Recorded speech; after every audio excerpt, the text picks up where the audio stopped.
Voilà, bonsoir tout le monde. Merci beaucoup de m'accueillir ici à Lausanne. Mon accent, c'est un accent neuchâtelois.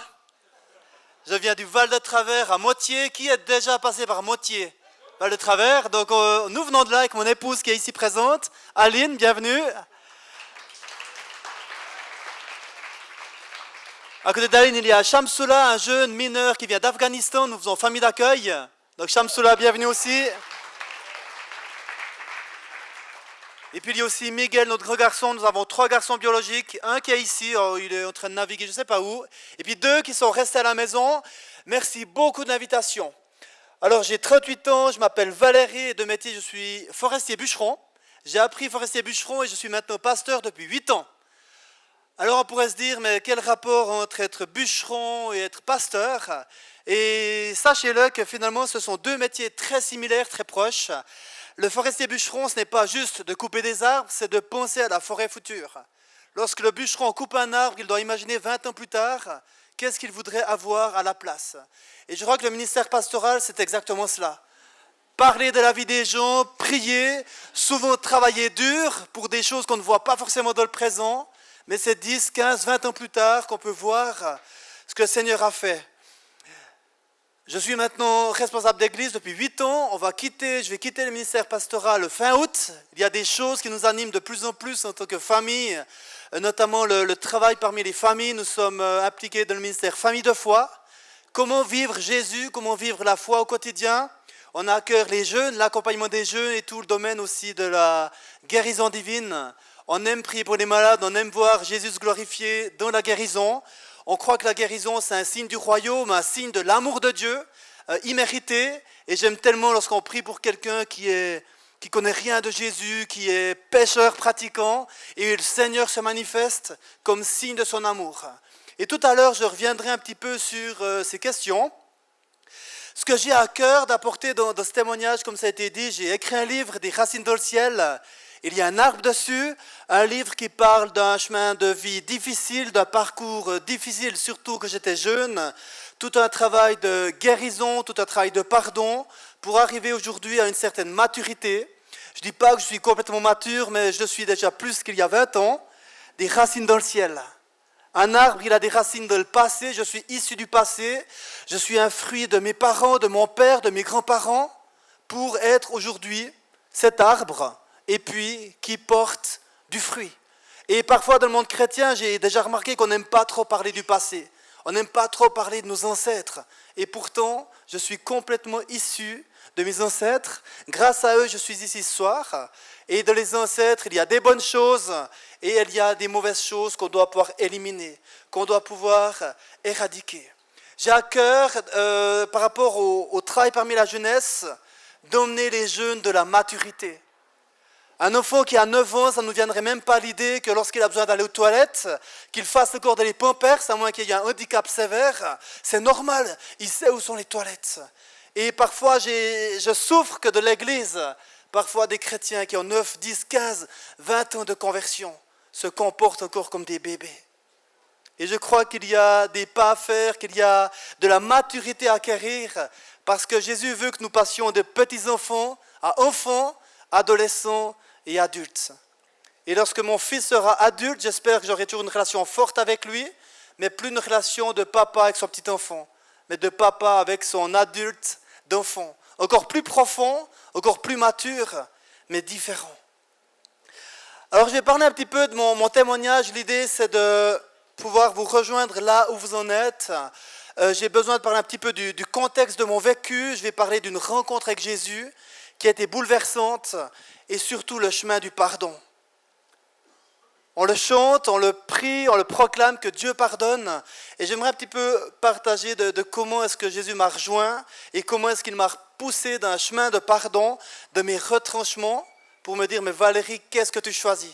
Est-ce que tu choisis de pardonner ou est-ce que tu choisis de continuer à marcher courbé de ta vie?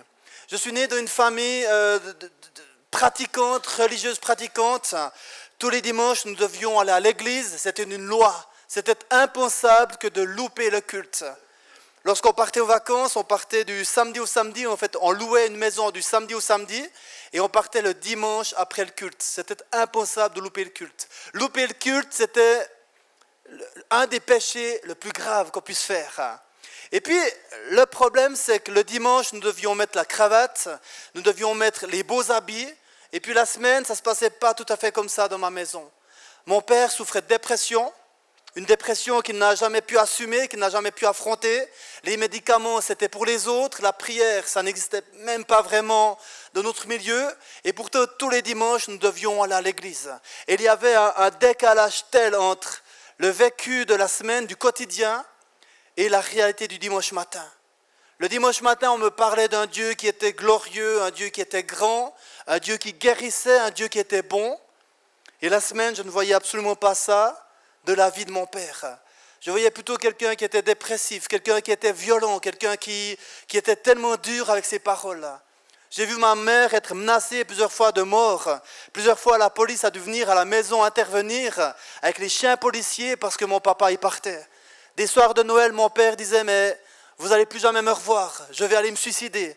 Il y avait quelque chose de tellement destructeur de le cœur de mon père. Et pourtant, le dimanche matin, il venait à l'église avec la cravate, avec le sourire. Et les gens disaient « Mais quelle belle famille, quel beau couple !» Parce que dans le canton de Neuchâtel, du moment que tu travailles, que tu as ta petite villa, ta petite vie, tu as réussi ta vie. Et pourtant, un drame était en train de naître de la famille Gonin. Ma mère était institutrice, mon père était cadre de l'horlogerie. Extérieurement, c'était une famille presque modèle. Et pourtant, un drame était en train de se jouer à l'intérieur même de cette famille. J'avais une image d'un Dieu tellement lointain, d'un Dieu tellement impersonnel. Vous savez, ce Dieu qui est là avec son épée ou sa foudre, prêt à te fustiger lorsque tu pèches. Toute ma vie, on m'a dit, mais Valérie, si tu ne demandes pas pardon pour tes péchés, tu vas aller en enfer. Si Jésus revient cette nuit, est-ce qu'il va te prendre avec toi? Or, certainement que la croix existe, certainement que le péché existe, malheureusement, certainement que le ciel et l'enfer existent. Mais je ne suis pas sûr que c'est la bonne façon d'apporter ça, d'amener ça. Tous les soirs, je demandais pardon à Dieu. Seigneur, pardon pour tous mes péchés. Et je rajoutais quelques pardons, pardon, pour être sûr que si Jésus revient, il va me prendre. Parce que Jésus va venir forcément la nuit, que tu t'y attends pas. Et j'ai franchement grandi avec cette peur. Tous les soirs, c'était une demi-heure de lecture de la Bible. On commençait de la Genèse à l'Apocalypse, une demi-heure. Ensuite, on se mettait à genoux, on priait. Seigneur, s'il te plaît, guéris papa. Fais que papa vienne au culte. Parce que si papa venait au culte, c'est qu'il était guéri. Il y avait une telle séparation entre la vie de tous les jours et la vie religieuse. Un Dieu lointain, un Dieu punitif, un Dieu qui ne s'intéresse pas trop à toi. Et j'ai grandi dans cette atmosphère-là avec aussi beaucoup de rejet, beaucoup de honte. En tant que chrétien, on n'osait pas sortir le soir. Parce que le cinéma, les fêtes villageoises, c'est le monde, c'est le péché. Et je n'osais pas sortir, j'étais cloîtré à la maison. Et il y a comme de la honte qui vient sur ta vie. Tu ne sais pas comment te comporter en public. Les filles, le seul truc qu'on te dit, c'est qu'il ne faut pas coucher avant le mariage. Le seul truc qu'on te dit, parce qu'on ne sait pas quoi dire d'autre. Et il y a de la honte, tu ne sais pas comment aborder une fille. Tu ne sais pas comment être. Le premier film que je suis allé voir, c'était en 1997. C'était GoldenEye, j'avais 16 ans. 16 ans, la première fois que j'ai osé ou que j'ai pris la permission d'aller dans le cinéma. Parce que le cinéma, c'est le monde. Waouh! Et tous les soirs, on priait, Seigneur, s'il te plaît. Et la semaine, c'était terrible. J'ai grandi dans cette atmosphère de peur, de crainte. Ma maman qui était convaincue que c'était juste de rester avec son mari. Pour ma maman, c'était impossible de divorcer.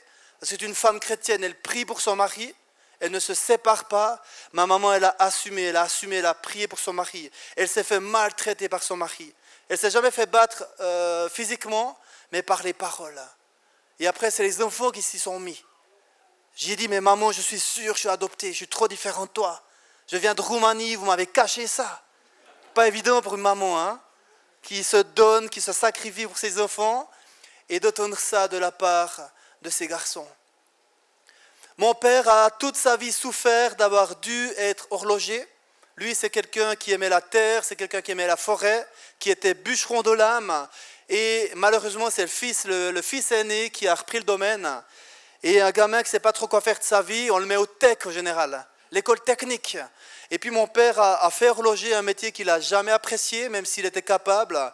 Et il a toujours été à côté de son appel. C'était un homme de la terre qui aimait les vaches. Et puis il a été horloger, c'était difficile, il était cadre. Pour lui, gérer des problèmes, c'était difficile. Et puis lorsque j'ai eu 15 ans, moi c'était clair que je voulais faire forestier bûcheron comme métier, depuis tout petit. Je serai bûcheron, je serai un bûcheron. Et arrivé à 15 ans, mon père m'a dit, non, tu ne feras pas bûcheron, tu feras le tech. Waouh! Et ça, c'est peut-être la première étape de ce que j'aimerais partager tout à l'heure. Que toutes les choses qui ne sont pas réglées de ta vie, toutes les choses qui ne sont pas résolues, qui ne sont pas pardonnées, immanquablement, tu vas les reproduire. Et mon père, c'est un exemple type. Toute sa vie, il a souffert d'avoir dû faire horloger. Et 30 ans plus tard, il impose à son fils de faire le tech. Wow, j'ai tenu 6 mois. J'ai appris quelque chose au tech, j'ai appris à rouler et fumer des pétards. C'est le seul truc que j'ai appris. J'ai commencé à sombrer dans de la déprime, j'ai commencé à boire de plus en plus, à fumer de plus en plus. Et ma vie à ce moment, wow, elle commençait à prendre un sacré mauvais tournant. Et pourtant le dimanche, j'allais à l'église, parce que maman me disait qu'il fallait aller, c'était dans mes tripes, c'était inné. Des fois j'arrivais, mais j'étais encore complètement ivre. Mais j'étais là, je tenais. Et les enfants qui voyaient ce jeune homme qui était engagé avec le Seigneur, ils priaient. Mais s'ils savaient ce que je vivais dans mon cœur, je ne sais pas ce qu'ils auraient fait. Mais les problèmes d'alcool, les problèmes de drogue, c'était pour cacher un mal-être profond. C'était pour cacher un profond sentiment de rejet. Un profond sentiment de... Il y avait de la honte sur ma vie. De la honte et vraiment de la mort sur ma vie. Seigneur, à quoi je sers? À quoi bon vivre? À quoi bon continuer? Et je suis arrivé vraiment dans ces questions profondes. À quoi bon continuer? Alors forcément, je sortais mon cachon, je sortais discrètement, j'avais vraiment une double vie par rapport à mes propres parents. Mais il y avait un mal-être tellement profond en moi. Et finalement, Dieu, il ne m'intéressait pas. Dans le livre, je l'appelle le grincheux d'en haut. Pour moi, Dieu, c'était le grincheux d'en haut, avec sa verge, prêt à frapper, prêt à fustiger. On me disait que c'était un père, certes, mais mon père physique, s'il ressemble à Dieu, ça ne m'intéresse pas tellement, ce Dieu-là. Et là, j'ai 15-16 ans et je suis au plus mal. 6 mois après le tech, j'abandonne le tech et je commence mon rêve. Mes parents sont d'accord que je commence un apprentissage de forestier bûcheron et je commence le métier de bûcheron. Un tellement beau métier. Est-ce qu'il y a des forestiers bûcherons de la salle? Ah mince. Vous savez, les arbres, c'est ce qu'il y a de la forêt. Hein? Ah ouais. Vous connaissez les arbres quand même. Un métier tellement génial, un métier tellement dur. C'était 9h30 de boulot par jour. L'été, c'était 6h sur le chantier jusqu'à 12h30 et 13h, 16h. À 15 ans, tu as 9h30 dans les pattes avec une tronçonneuse de 9 kilos. Waouh! J'ai fondu, après j'ai repris de la masse. Un super métier. J'ai appris également un peu plus à me débrouiller de la vie grâce à ce métier. Mais au fond de moi, je suis toujours autant mal. Au fond de moi, je me dis, mais est-ce qu'il n'y aurait pas une place, un Dieu qui m'aimerait? Et un jour, je vais dans une église évangélique, j'avais des copains qui étaient quand même de la foi, et je pensais qu'il y avait comme un Dieu qui existait. Et à la fin de la réunion, il y a cette équipe de jeunes qui me disent, Valérie, est-ce que tu voudrais qu'on prie pour toi? J'ai dit, prier pour moi, essayez quoi. Et puis ils se sont mis autour de moi, et puis ils ont prié pour moi. Je n'ai pas vécu grand-chose, on pourrait dire, de mon cœur à ce moment-là, mais il s'est quand même passé quelque chose. Je me suis dit, mais ces 15 personnes qui ont perdu 30 secondes pour moi, c'est que j'ai peut-être quand même de la valeur. Alors on rigole un petit peu, parce que maintenant dans nos milieux, on prie, on s'impose sur les mains. Mais à l'époque, j'étais quelqu'un de tellement dur. Et de savoir que 15 personnes perdent 30 secondes pour moi, il y a quelque chose qui s'est passé dans mon cœur. Et si j'aurais juste un tout petit peu de valeur, au moins déjà aux yeux de certaines personnes, pour dire où j'en étais dans l'estime, de la honte, dans ce que je vivais. Mais je luttais toujours, c'était toujours dur. À la maison, c'était de pire en pire. Mon frère s'est marié, mon autre frère est parti de la maison. Et on dit que les périodes de couple, c'est compliqué lorsque les enfants partent. Et mes parents se retrouvent en vis-à-vis. Et c'est de plus en plus violent, c'est de plus en plus j'allais dire visible, en tout cas de l'intérieur. Et puis, je commence au fond de moi, voyant tous ces troubles, à me dire, mais ce Dieu-là, j'aimerais quand même le rencontrer. Est-ce qu'il n'y aurait pas une place comme un Dieu qui m'aime? Et là, on est en 1997. Et en 1997, je vais à la rencontre de jeunesse, la RJ.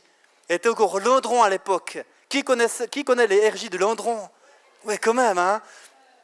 Et puis, c'était une soirée avec un gars qui s'appelait Ray Brooks. Est-ce que vous vous rappelez? Ray Brooks, qui faisait toujours les mêmes gags, mais toujours autant drôle. Hein. Et puis, le gars, il se met une fois, depuis la scène, il se met à prier pour une personne. Il y avait une personne qui était debout et la personne, elle tombe par terre. Oh. Et puis, à ce moment-là, il s'est passé quelque chose dans mon cœur. Et c'est très intéressant. Beaucoup de personnes, ce genre de manifestation, ça les a plutôt refroidis. Ou ils ont plutôt pris du recul par rapport à Dieu, en disant, mais c'est pas possible que Dieu fasse ça. Et puis moi, dans mon cœur, j'ai vu ça et ça a fait le contraire. Je me suis dit, mais il y a sûrement quelque chose de Dieu là derrière. Timide comme je suis, avec toute la honte que je porte, jamais je pourrais faire semblant de tomber devant tout le monde. Donc c'est forcément Dieu. Et Dieu a utilisé cet événement pour commencer à me dire, mais y aurait-il pas quelque chose de plus? Et puis pendant une année, ça a été une recherche de Dieu. J'allais de tous les séminaires, j'allais de toutes les rencontres. Je voulais rencontrer Dieu. Un jour, un orateur, c'était Paul Aimès. Il a prié pour moi et je suis presque tombé par terre. Et puis, j'étais tellement content que je sois presque tombé par terre. J'ai presque été béni. Et j'ai couru chez mon meilleur ami. J'ai dit, mais tu sais pas quoi? Il a prié pour moi, je suis presque tombé. En tout cas, j'ai senti une perte d'équilibre. Mais on rigole, mais pour moi, c'était le début de quelque chose qui allait se passer avec Dieu.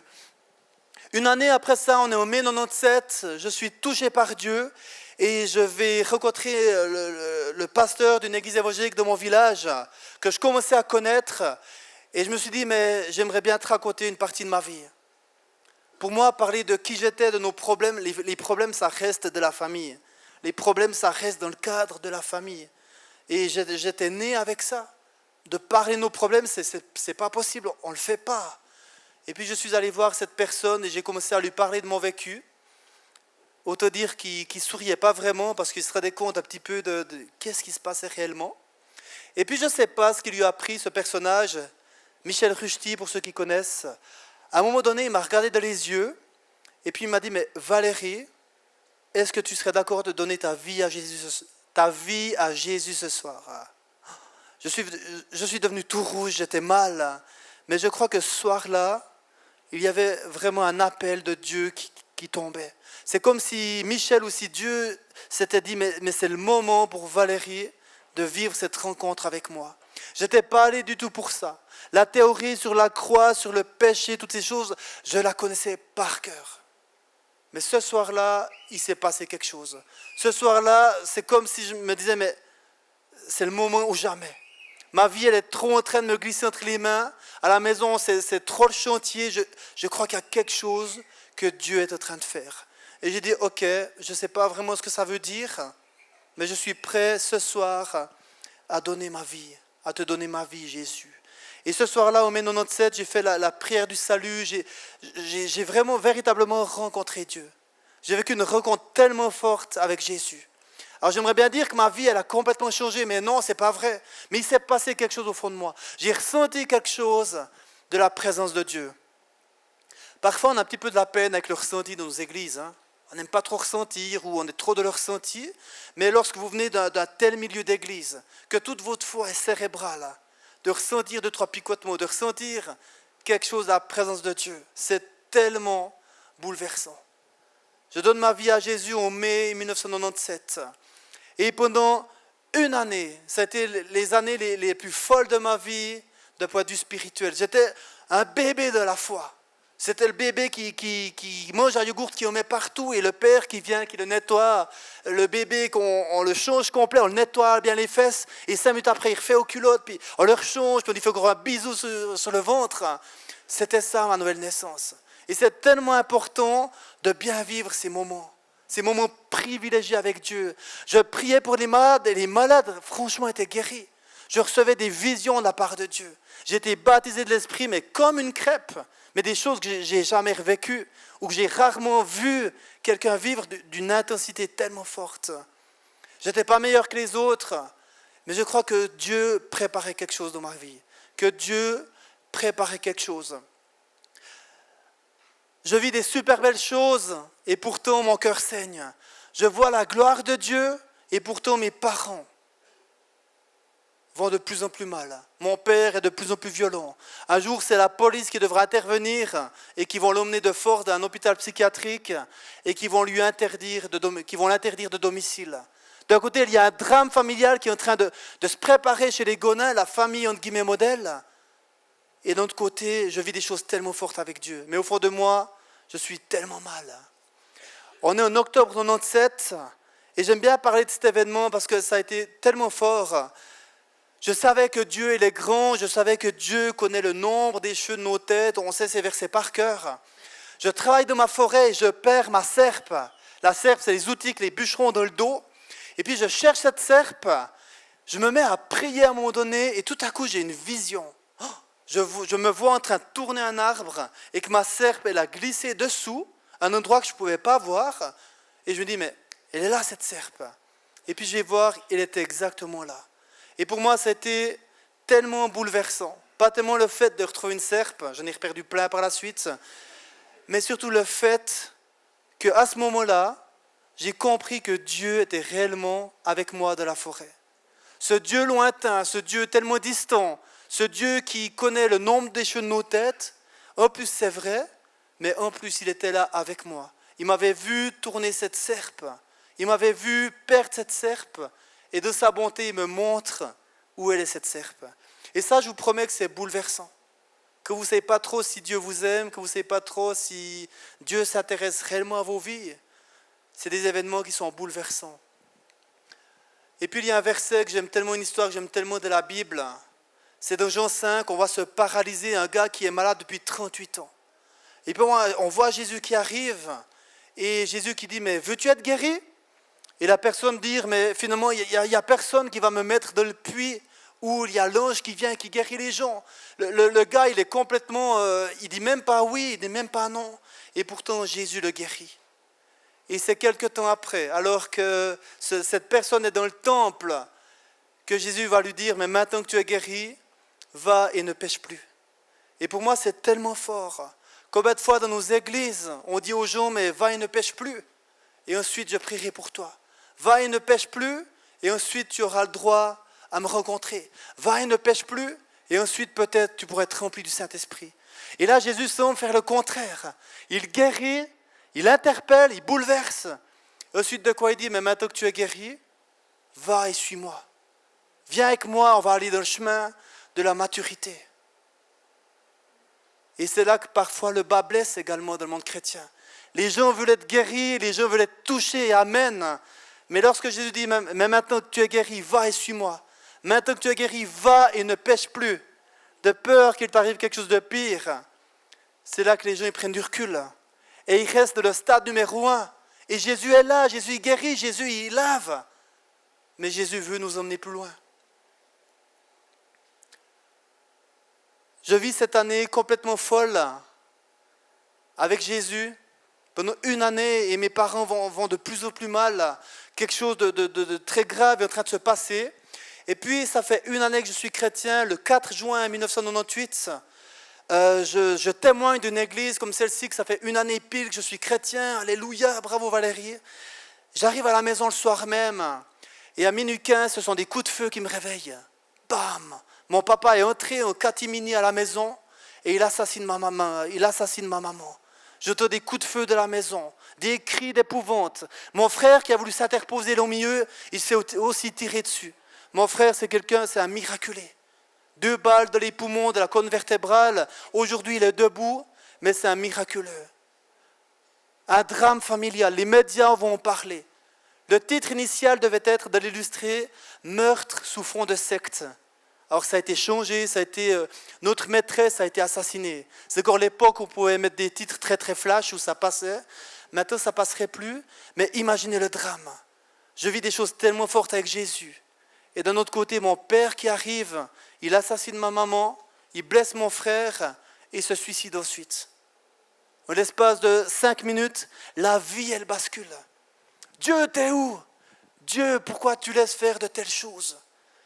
Dieu, où étais-tu? Et la chose très étonnante, c'est un drame, je suis complètement perdu, mais dans ces moments-là, je n'ai jamais remis en question la bonté de Dieu. Et à ce moment-là, j'ai repensé à mon vécu sur une année. J'ai repensé à ma rencontre avec Jésus. J'ai repensé surtout à la serpe que j'avais perdue. Dieu, tu m'avais montré que tu étais là. Je suis sûr qu'aujourd'hui, tu es là avec moi. D'un côté, il y a la destruction, l'ennemi qui s'acharne, l'ennemi qui détruit. On sait que l'ennemi, il est là pour piller, pour voler, détruire. Et d'un autre côté, je vois la main de Dieu. Le lendemain, cette famille qui m'avait amené au Seigneur, ils m'ont accueilli chez eux. Le lendemain, ils avaient préparé une chambre pour m'accueillir. D'un côté, il y a la destruction et d'un autre côté, je vois la présence de Dieu. Je suis complètement chamboulé. Et quelque chose d'intéressant, c'est que quelques jours après ce drame, 5 jours, 6 jours après ce drame, je suis nouveau quelqu'un, je suis nouveau bien dans ma tête. C'est nouveau moi qui prie pour les gens, c'est nouveau moi qui encourage les gens. Les uns pourraient dire, mais punaise Valérie, quel homme de Dieu. Et les autres, un petit peu plus malins, vont se dire, mais il y a quelque chose qui cloche. C'est pas possible, il y a quelque chose qui cloche.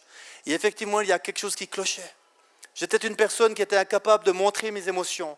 De vivre les émotions, c'est trop difficile, c'est trop dur, donc on les cache, on les enfouit, on les planque. Mais au fond de moi, j'étais complètement détruit.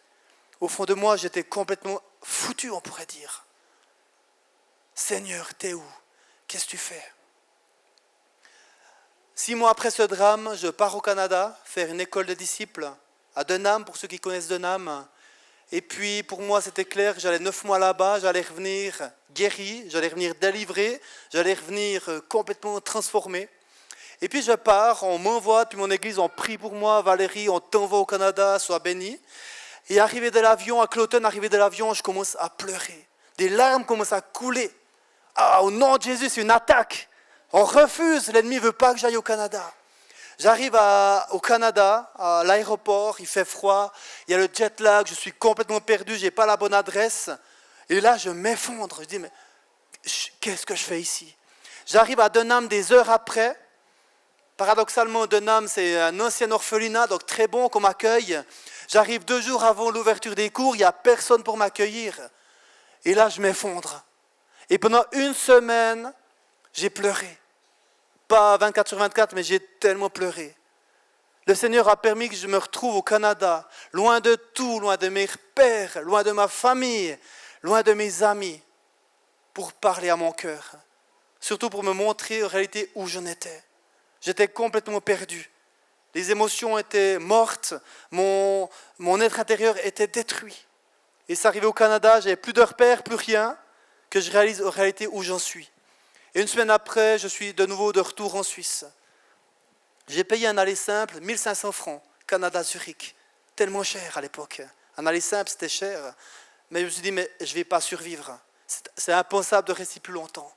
1 semaine après, le dimanche matin, j'étais de nouveau devant sur ma chaise. Les gens n'ont pas vraiment compris ce qui se passait. Mais j'ai compris beaucoup de choses. Au Canada, j'ai compris que j'étais intérieurement fichu, que intérieurement j'étais mal, que je voulais tellement à mon Père et que s'il fallait continuer, si je voulais continuer ma marche avec Dieu, il fallait faire quelque chose.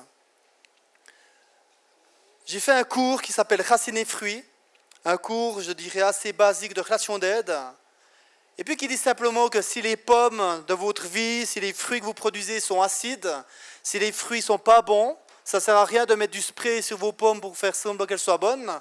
Ça ne sert à rien de mettre beaucoup de sucre avec les pommes, elles seront toujours acides. Ça ne sert à rien de les planquer, c'est peut-être qu'il y a un problème de les racines.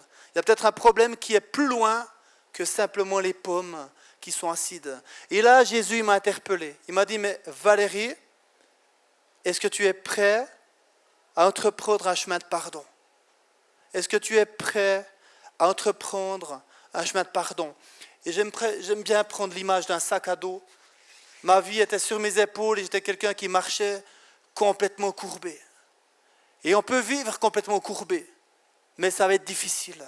Et Jésus me dit, Valérie, qu'est-ce que tu veux faire?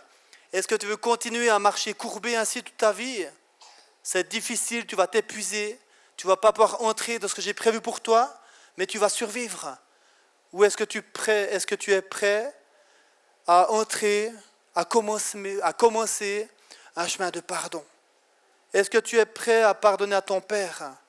Est-ce que tu es prêt à pardonner à ta mère? Est-ce que tu es prêt à pardonner à tes grands-parents qui t'ont tellement méprisé? Est-ce que tu es prêt? De mon impulsivité, j'ai dit oui Seigneur, je suis prêt, mais je ne me suis pas rendu vraiment compte de qu'est-ce que ça voulait dire. Et j'aimerais vous dire que beaucoup de personnes, peut-être même ici, peu importe, sont au péché d'entrer de la destinée que Dieu a pour eux à cause du non-pardon. Parce qu'entrer de ta destinée complètement courbée, complètement écrasée, ça ne va pas le faire. Et je cause avec tellement de gens qui ne sont jamais entrés dans les œuvres préparées à l'avance, par manque de pardon, parce qu'elles n'ont pas eu envie de pardonner, parce qu'elles n'ont pas compris ce que c'était le pardon, parce que peut-être qu'elles n'ont pas été accompagnées à faire une démarche de pardon. Et ce soir, j'aimerais vous encourager à bien écouter. Déposer le sac, de marcher droit dans votre destinée, c'est la plus belle des choses qu'on peut faire. Le pardon, c'est quelque chose qui n'est pas facile. Je pensais que je n'aurais pour quelques jours de mon impulsivité, ça a pris du temps. J'ai été accompagné de des démarches de pardon. L'ennemi a horreur du pardon. Tout l'évangile, toute la Bible arrive à un point culminant de la croix. Et sur la croix, c'est Jésus qui donne sa vie pour le pardon de nos péchés. Et l'ennemi a tout fait pour empêcher Jésus d'aller sur la croix. Et que bien même il a vu qu'il irait quand même, il a essayé de tout faire pour s'aborder le message de la croix. Mais le pardon, c'est le message central de l'évangile. Et c'est pour ça que l'ennemi déteste le pardon. Qu'il y a des gens qui se disent, mais j'aimerais pardonner, faire une démarche de pardon, il va tout faire pour t'en empêcher. Lorsque je priais, j'étais accompagné, c'était obligatoire dans mon cas qu'il y ait des gens autour de moi. Parce que les émotions, elles ressortent. À un moment donné, tu dis, mais c'est pas à moi de pardonner. C'est mon connard de père qui a fait tout ça. Et Jésus qui dit, mais est-ce que tu es prêt à le pardonner? Et plus je pardonnais des petites choses, et plus je disais, mais Jésus, mon père, tu vois ce qu'il m'a fait que j'avais 8 ans, à ce moment-là. Mais je choisis de lui pardonner. Et plus je pardonnais des petites choses, et plus la vie, elle revenait en moi. Et plus la vie revenait en moi, et plus j'étais capable de pardonner des grandes choses. Il y a eu des combats. Très souvent, je commençais un temps de prière pour pardonner, et tout à coup, je me levais, je fichais le camp en claquant la porte. Parce que je me disais, mais c'est pas possible. Ou bien le bébé, mystérieusement, se commençait à pleurer. Parfois, j'ai même entendu des bruits de chaises de la salle du haut, alors qu'il n'y avait personne. L'ennemi déteste le pardon. L'âme humaine déchue déteste le pardon. Mais le pardon, c'est quelque chose qui libère. Le pardon, c'est quelque chose de libérateur. Jésus, à la croix, apporte la liberté, apporte la libération. Alors, j'aimerais dire aussi que le pardon, c'est un choix. Le pardon, ce n'est pas une obligation. Le pardon, ce n'est pas oublier. Le pardon, ce n'est pas minimiser. Le pardon, ce n'est pas excuser. Le pardon, c'est reconnaître. Le pardon, c'est déclarer. Le pardon, c'est prendre un choix de redonner la souffrance à Dieu. Mais c'est en aucun cas oublier. Les Jurassiens, ils disent, on préfère crever que de pardonner. Et c'est une parole, au fait, qui est extrêmement prophétique. Le manque de pardon nous amène de la mort. Le manque de pardon nous amène de la mort. Et plus je pardonne, et plus la vie, elle revient. Et plus la vie, elle revient, et plus je peux aller plus loin. Jusqu'à être capable d'accorder un pardon complet sur mon Père. Si je suis là aujourd'hui, c'est grâce à mon Père. Si j'aime la forêt, si je n'ai fait mon métier, c'est grâce à mon Père. Si je parle beaucoup, peut-être trop longuement, c'est grâce à ma mère. Elle aimait parler, elle était institutrice. Ma première prédication, il y a 20 ans de cela, j'ai commencé à prêcher et après 30 secondes, le responsable m'a arrêté en disant « Mais Valérie, on n'a rien compris, tu recommences. » Waouh! Imaginez comme mise en train, une carrière de prédicateur, d'être repris devant tout le monde. Et après, lorsque j'ai dit au gars, mais tu aurais pu quand même faire un peu gaffe quand même, j'ai failli me tirer, hein, franchement. Puis il m'a dit, mais tu sais Valérie, si le café que tu faisais au bar, il était amer, je t'aurais dit de refaire un. Ta prédication, t'as mal commencé, ben tu recommences. C'est comme ça la vie. C'était la petite parenthèse rigolote. Le pardon, ça amène la liberté.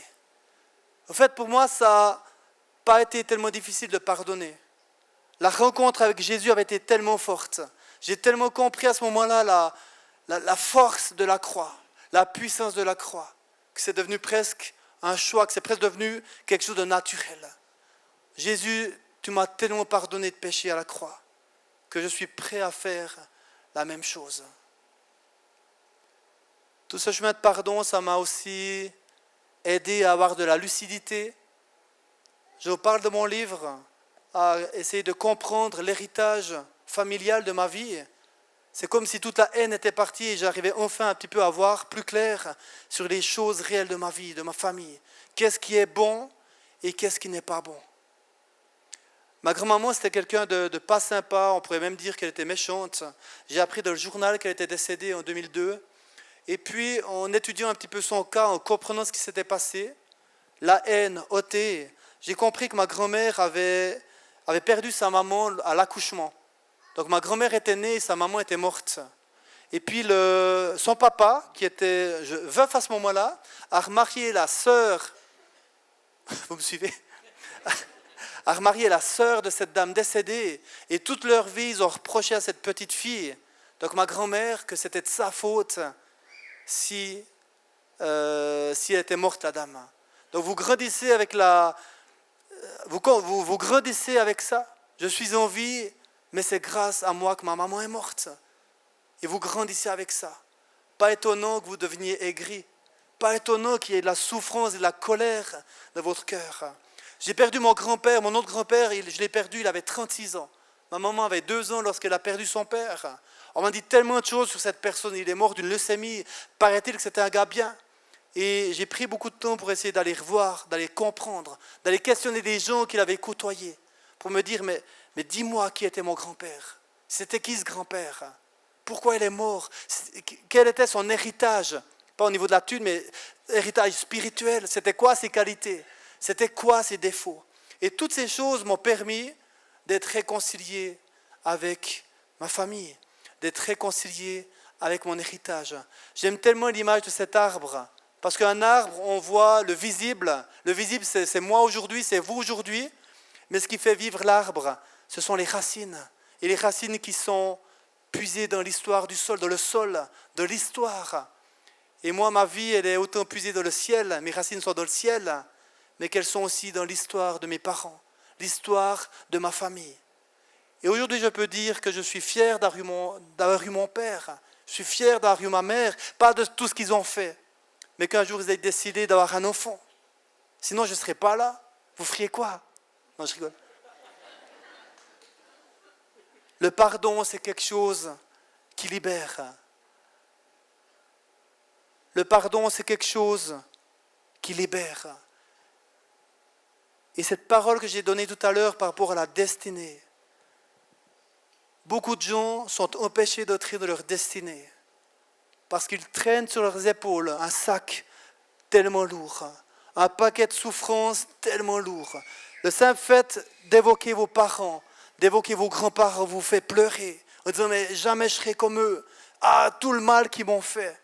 Mais ces paroles, c'est la preuve que vous n'êtes pas réconciliés avec votre passé. Ça ne veut pas dire que si mon papa sortait de prison demain ou après-demain, que j'irais direct vers lui l'embrasser. Peut-être que je ne le reverrai plus jamais. S'il est encore en vie, le pardon, ça ne veut pas dire accepter comme avant. Le pardon, ça ne veut pas dire qu'on recommence comme avant, comme si de rien n'était. Mais le pardon, c'est quelque chose qui libère de la souffrance. J'aime beaucoup, pour terminer, l'image de la croix. Il y a cette notion de pardon vertical. Jésus, merci parce que tu es mort sur la croix pour mes péchés. Je te demande pardon pour tout le mal que j'ai fait. Ça, c'est ce qu'on appelle la conversion, la nouvelle naissance. Mais ensuite, j'aime beaucoup l'image horizontale de la croix par rapport aux relations. Notre Père qui est dans les cieux, pardonne nos offenses comme nous pardonnons également à ceux qui nous ont offensés. On est tellement à l'aise avec la notion de verticalité Saint-Esprit, remplis-moi, merci pour la croix. Amen. Mais si ton frère a quelque chose contre toi, lâche ton offrande et va d'abord te réconcilier. Ça, on est un petit peu moins bon avec ça. Et quand on parle d'histoire de nos familles, on est encore moins bon lorsqu'il s'agit de libérer un pardon. Mais le pardon, c'est quelque chose qui libère.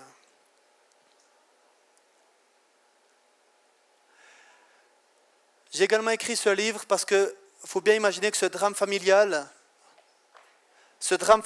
c'est pas tombé de nulle part.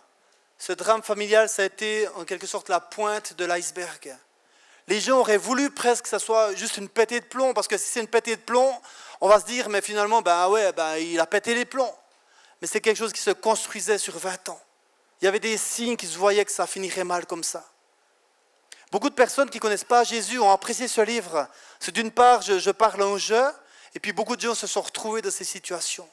Ce côté où on regarde les problèmes aux familles, ou ce côté où on ne veut pas dire aux autres qu'on est en souffrance. Et où il y a une maman, il y a une femme qui prie pour son mari ou qui est soumise pour pas faire le bazar. Et ensuite, ça finit mal. Soyez réconciliés avec Dieu. Ce soir, je voudrais qu'on puisse peut-être refaire un chant. J'aime tellement ce chant, je m'abandonne. Parce que je m'abandonne dans les bras du Père. Et je crois que pour des démarches de pardon fortes, il faut vivre cette rencontre avec Dieu le Père fort. Plus tu rencontres Dieu le Père avec force, plus tu rencontres ce Dieu d'amour avec force, et plus ça va être facile, entre guillemets bien sûr, de pardonner, de vivre le pardon. Et tout à l'heure, je ne vais pas dire aux gens, venez devant si vous avez besoin de pardon. J'aimerais vous encourager à rester sur vos places, mais à bien considérer ce que j'ai partagé ce soir. Le pardon, c'est quelque chose qui libère. Et Jésus ne va pas faire le travail à ta place. Jésus ne va pas pardonner à ta place le mal que tes parents t'ont fait.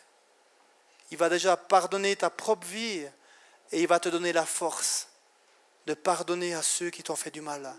Alors ça serait tellement fort qu'on puisse refaire ce chant, je m'abandonne, quelques instants et ensuite on le laissera musical et je conduirai un temps de prière par rapport à ce que j'ai partagé.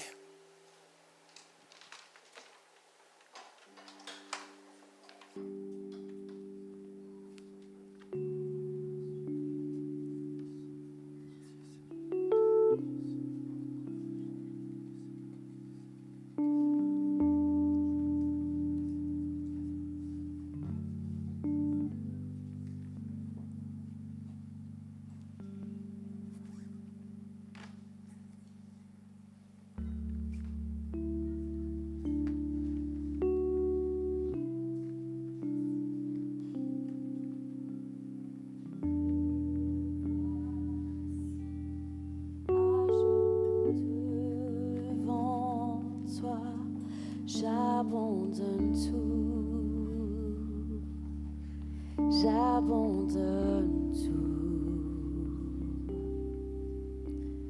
Mon seul désir, alors que tu m'attires, c'est d'être avec toi, c'est d'être avec toi. Je m'abandonne.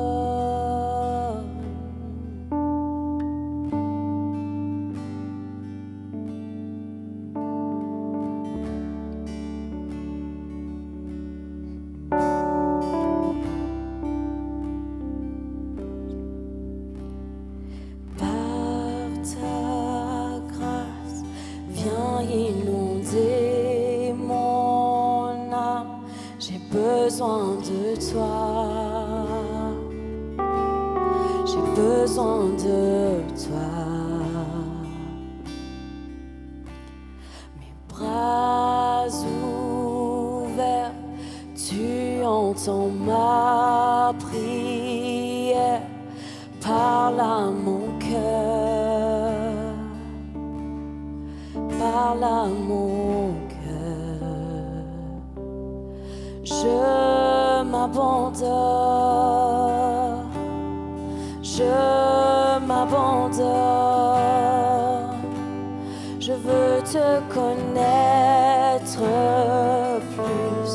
veux te connaître plus. Je m'abandonne. Je m'abandonne. Je veux te connaître plus. Je veux te connaître plus.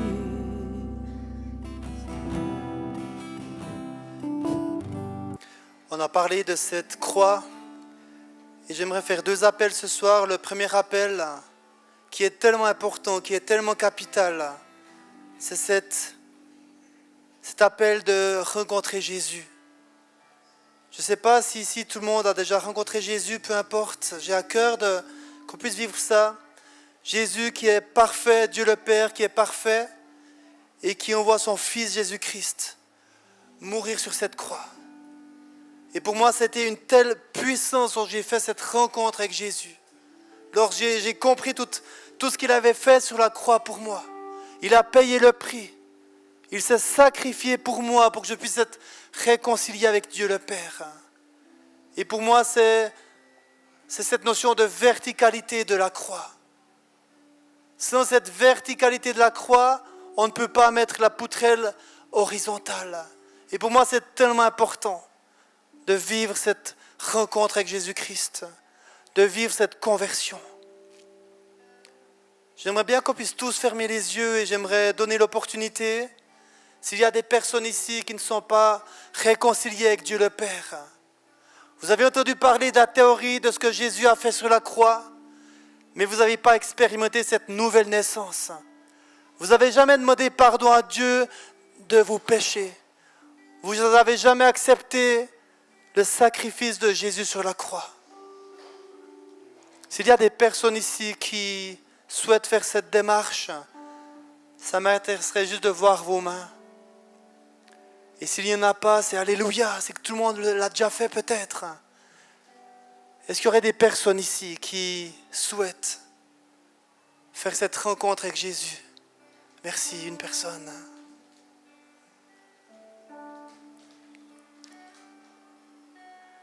Amen. On garde les yeux fermés, j'aimerais faire cette prière de conversion. Que la personne qui a levé les mains, mais aussi peut-être les personnes de la salle puissent réciter cette prière. La personne se sentira aussi moins seule. Et ensuite de quoi il y aura le deuxième appel par rapport au pardon. Merci de répéter cette prière de votre cœur, mais même à haute voix. Seigneur Jésus, merci pour ce que tu as fait sur la croix. Seigneur, je reconnais que je suis un pécheur. Et aujourd'hui, je reconnais que j'ai besoin de toi. Je te demande pardon pour tout mon péché, Seigneur. Et j'accepte l'œuvre de la croix. Je veux être réconcilié avec toi, Dieu. Merci pour ce que tu fais dans ma vie ce soir.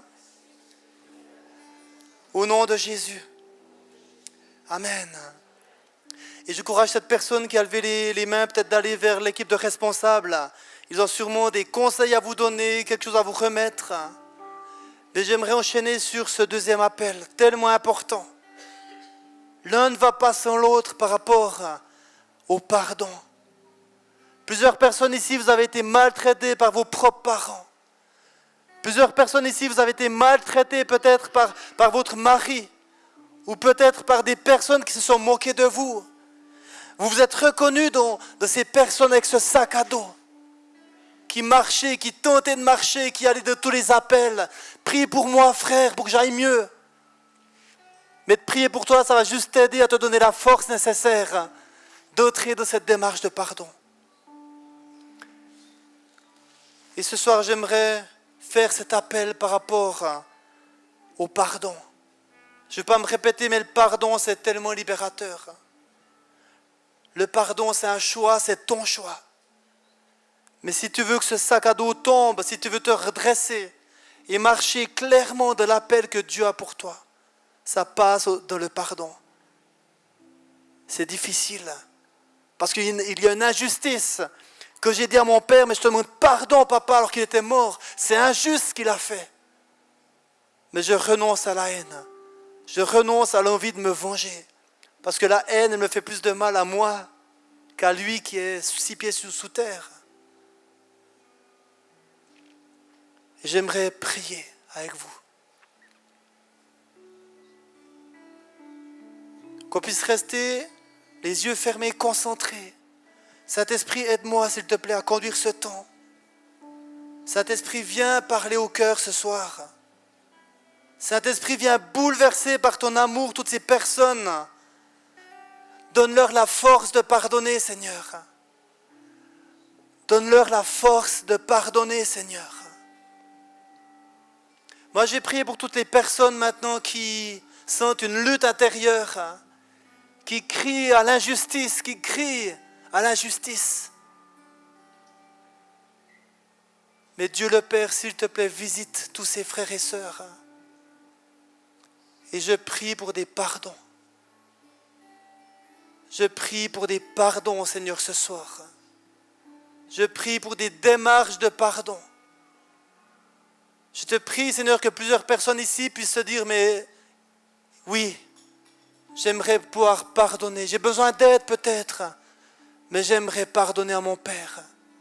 J'aimerais pardonner à ma mère. J'aimerais pardonner à l'abuseur. J'aimerais pardonner à ce meurtrier. J'aimerais pardonner à cette personne qui m'a refilé je ne sais pas quoi. Jésus, viens s'il te plaît encore avec force et convainc le cœur de mes frères et sœurs de la nécessité absolue du pardon.